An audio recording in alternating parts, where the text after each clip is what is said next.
background noises and stuff. Perfect. Now, as always, I guess we should start by asking, we'll start with the 8th Mishnah in the 2nd parak. If anyone wants to read, you can raise your hand virtually.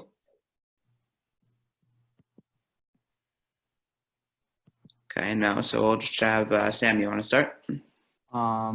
Sure. Kol HaKosev B'Megillas Ta'anis Delo L'Mispad. So we're talking about something that's written in Megillas Ta'anis, and then it's going to quote that from that Megillah. L'fanav Asur Le'achrav Mutar. So then it says you're not supposed to eulogize, and we're going to sort of discuss what it's referencing there on the day before, but you're allowed to on the day after. So yeah, we're going to look into a little bit what that means there. Rabbi. Yes, we should probably explain before we go on what this Megillat Ta'anit is to understand the Mishnah. So if you look in the commentary of the Rambam, right, he says, Haita Etzla Megillah, they had this scroll, which we don't currently have in our books that we have, although the Gemara will talk about it. V'hayu korim ota Megillat Ta'anit, and they called it the scroll of the fasts. V'yakatuv b'yamim yeduim, Michadashim Yeduim, right? They had these specific dates. Shasai Mahem Sham Nisim Nitbatlu Mehem Hatzarot, when miracles were done on them and their troubles were stopped. And on those days, right, it was Asurin Behesped Mehen Yamim Shehem Asurim Tani. So there are certain of those days where they forbid. Perfect, Sadok is here, where they forbid eulogizing, and other days where they forbid fasting. So certain examples of days in the Megillat Ta'anit are things like Tu B'Av, I believe. Right, you know, Tu B'Av is that day where we don't say Tachnan after Tisha B'Av. Another day is there was this battle that was won around Hanukkah time, or in the Hanukkah story, but after. Called Yom Nicanor, where they beat the Greek general Nicanor, and that was another day. But there are two classifications of these days given in the Megillah. Some of them are days that you can't eulogize on, and then you've got the more severe or the higher level of happiness that you can't fast on, or maybe the opposite. We'll see in the Mishnah, which do you think is more a higher level?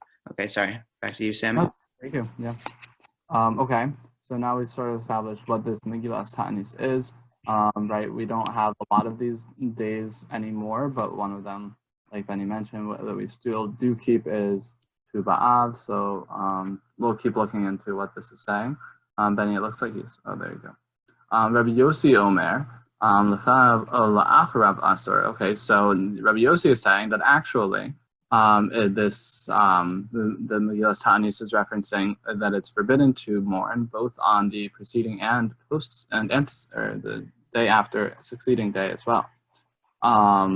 So we're trying to figure out when it's allowed to fast. Is ana behon.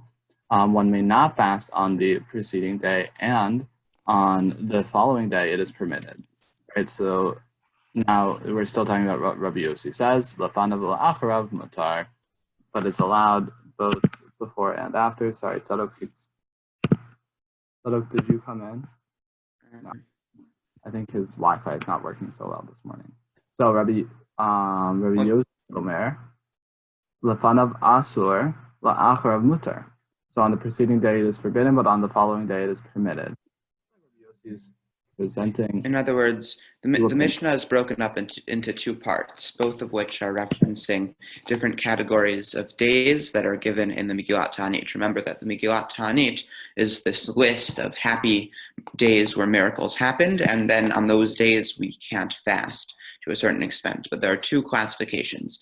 There's the classification of Dilol Mispad, or Dilol Mispad, where we can't perform eulogies. Eulogizing is when you give a speech about someone who has passed away, which is designed to comfort the family and give the praises of the person who has passed away. So that was the first category. In that category, the Stam Mishnah, the rabbis, basically say that you can't call a fast day on the day before that, but on the day after that day you may. And Rabbi Yosei is more stringent. He says you can either call a fast the day before or the day after. Now we have a different quote from the Megillat Ta'anit, Delo hit'ana behon, days where you're not allowed to fast on them, which is a different classification from eulogizing. And on those days, they seem to be lesser holidays because we're more lenient with regard to calling a fast. The Stam Mishnah says you may call a fast both on the day before and on the day after, whereas Rabbi Yossi says you may not call the fast on the day before. Again, he's more stringent, but you may call the fast on the day after. It might be worth thinking, by the way, is my internet good enough that you guys can hear me? Yes, we can hear you. Wait.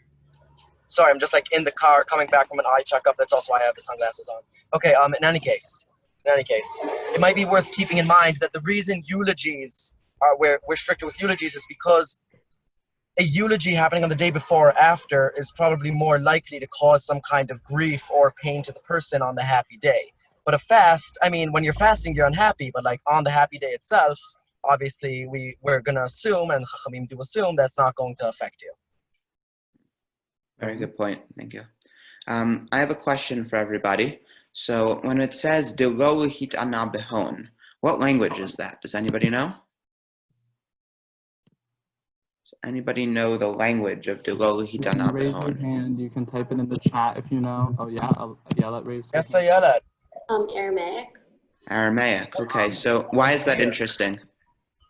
Because I feel like the Mishnah, there's not that much Aramaic in the Mishnah. Okay, very good. Mayor in the Gemara, there's tons, but not in the Mishnah. Okay. Right. Mayor Franco also texted Aramaic in the chat. Very good. So why is it that we now have Aramaic? Why is that?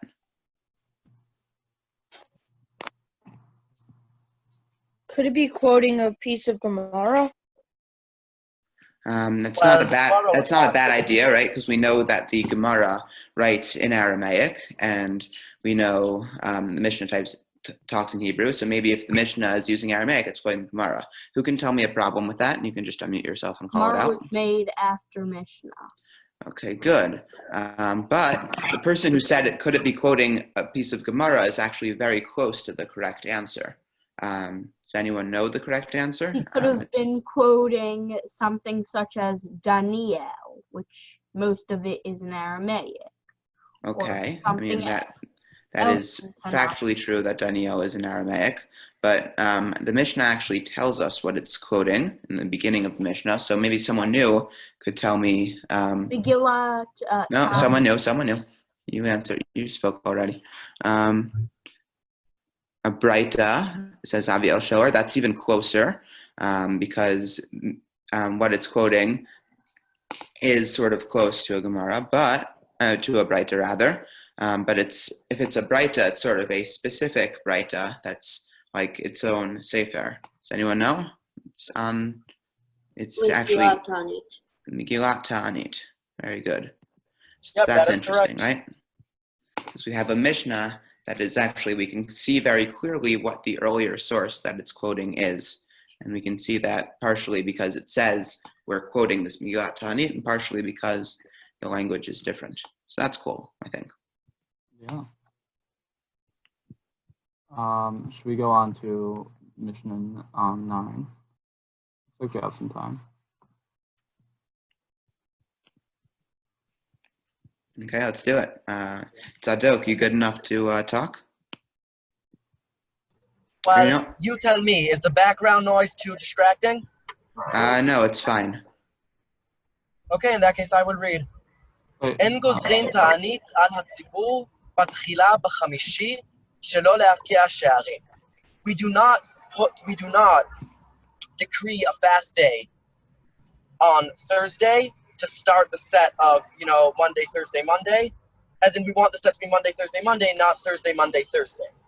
Why? Because if we are afraid that if we decree a fast on Thursday, we will cause the prices in the market to skyrocket, to go up.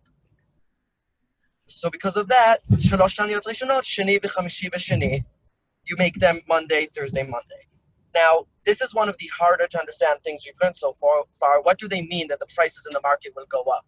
Now, there's not any one answer. The most classic the understood reason is that it means that we're afraid that people will buy a lot of food on Thursday because they'll be buying food for Shabbos and for the meal after the fast. And the shopkeepers are going to see this huge demand and they're going to raise the prices to capitalize on this. Apparently, the Gemara assumes that we can always count on shopkeepers to want more money, which, to be fair, is not a bad assumption. There's also other answers, such as that they'll think there's a famine coming in. They'll think that that's why everybody's rushing to buy. But the general idea seems to be that specifically on Thursday, because people buy a lot of food on Thursday anyway, we don't want to add another reason for people to go and buy food, because that could be interpreted as kind of rush from the community as a whole to get food quickly, which will cause the raise the prices. Thank you, Sadok. You just cut out, but we heard like the bulk of that. Because while good. Supply and demand, a lot of Right. people are buying it quick. Let's raise prices. Let's make. Okay. Yeah, my internet connection is unstable now. Yeah, we got the vast majority of it. It was good. Just a question: Does anybody know what supply and demand is, and wants to explain it? I can explain it. Okay, but Salo, our well-seasoned contributor, go for it, I guess. So supply and demand is if you're selling one thing, let's say toilet paper, for instance, if you have a lot of it, it will be cheap. If people keep buying and buying it that way, you have barely any, it'll become very expensive. Right. Okay, very good. Right. So it's this This principle in applies to our time right. a lot. So it's this principle in economics that the price of something is set by the market as the balance of how much there is of that one thing and how much people are willing to pay for that thing. So can someone else explain how that concept applies to our Mishnah? Sadok explained it, Salo explained it. Let's see if anyone can put that into their own words. Ayala Shreig, is this a new hand or an old hand? No, this is a new hand. Because if so many people, if everyone wants, food for Shabbos and the fast, and it's so much in demand, the price is gonna rise because they won't have it. And the shopkeepers can make more money if they make it higher. Right, so what happens? The demand for food goes up, so that automatically will raise prices. And then, right, also you have to understand the markets back in those days weren't like our supermarkets. They don't have an infinite supply of food, especially in the smaller towns. So what happens when people start going out to the markets to buy more food, your supply is also going to get smaller. So you create this sort of spiral where your prices are going to keep getting higher and higher. And that's obviously something we don't want. Even in our modern world, we can run out of things. I don't know if you guys remember the big toilet paper crisis when nobody had toilet paper, but everybody all of a sudden was buying toilet paper. And you had people selling it by the side of the road for ridiculous amounts of money because that's how supply and demand works. So Sadok, it looks like you cut out again, but exactly. So what we're kind of saying in relation to this. That's actually a great real life example for what we're seeing here. Great. So yeah, that sort of relates back to this Mishnah because we don't want the prices in these markets to go out of control. So what did we get up to, Benny? Is he also frozen?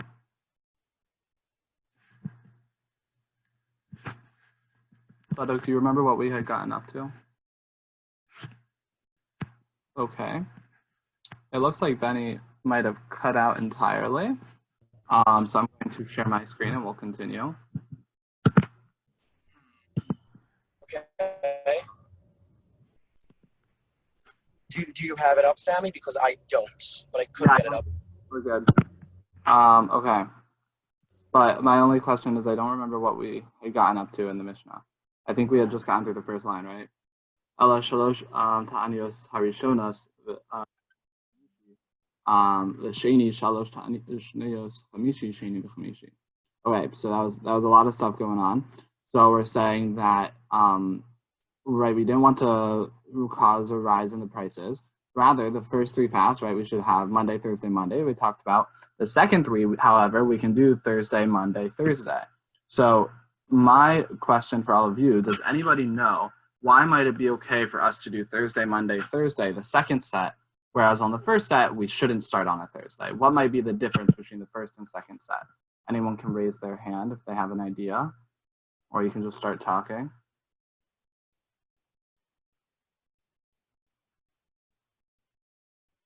Great, okay. So one idea potentially of, and Sadok, if you have another idea, you can also jump in here, is that since on, oh, yes, someone raised their hand, it looks like. Eliraz, did you put your hand down? Yes, you did put your hand down. Okay, so one idea is that we don't want to start it out on a Thursday initially, because it might sort of like scare people a little bit, you know, it's like suddenly there's a fast, people are worried because there's a famine. So for the first set of fasts, it will be a little bit more surprising because like suddenly out of nowhere, you might not really realize it. It's a little bit new. It's something out of the ordinary. Whereas by the time of the second fasts, people are already kind of used to having this rotation of fasts due to the famine. It's not going to be as novel. So because of that, people aren't going to be as fearful or worried about the situation. So they're not going to be as panicky as they try to get food. So the prices might not go up as much. So from the side of the store owners have a much higher chance of knowing there's a fast going on. Let's say I'm in the store all day and all of a sudden a bunch of people are running at me demanding food. Well, okay, I don't know what's going on. Maybe I don't even know there's a fast. Right. Also, if the store owners aren't Jewish, then bichlal, there's a much higher chance that after the first set they realize that this is just, nothing bad is happening. It's just a fast. Right. So according to the opinion of the Mishnah, we're saying still you can start it on a Thursday by the second set. However, Rabbi Yossi disagrees. Rabbi Yossi Omer, Kashem she'en harishonos v'bachim ishi, kach lo shniyos v'lo achronos. So just as in the first set of 3 fasts, we didn't want to start on Thursday. So too, on the second and third set of fasts, or the second set of 3 and the last set of 7, we also don't want to start on Thursday, presumably for the same reasons. Rabbi Yossi seems like he's just taking a little bit more of a stringent opinion, a little bit more cautious about this situation with the fasts and being cautious about rising of prices. So now, Tzadok, anything other to add? Otherwise, I'll throw in the questions. Sammy, do we want to do the third Mishnah because it's short and easy, or do you think the kids should learn that on their own? So I'm open to it. I don't want to keep the kids too long. We do usually say about 20 minutes, so it's been 20 minutes. I'm happy to do the third Mishnah. Up to you. Yeah, what do you guys think? Anyone have strong opinions in the crowd out there? Wow, this is really quite Right. true. So I guess let's run through it. Let's do it. Okay. Is that okay?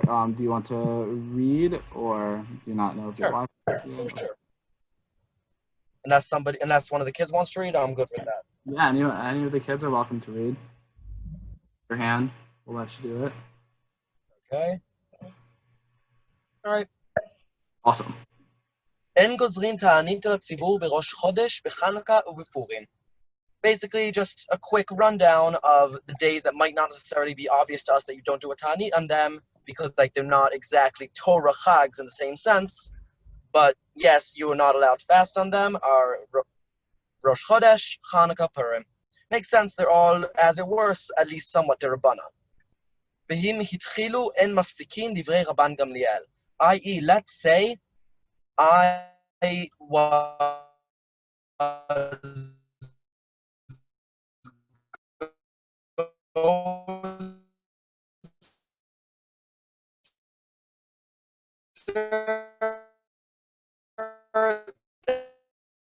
So like your Wi-Fi is not well right now.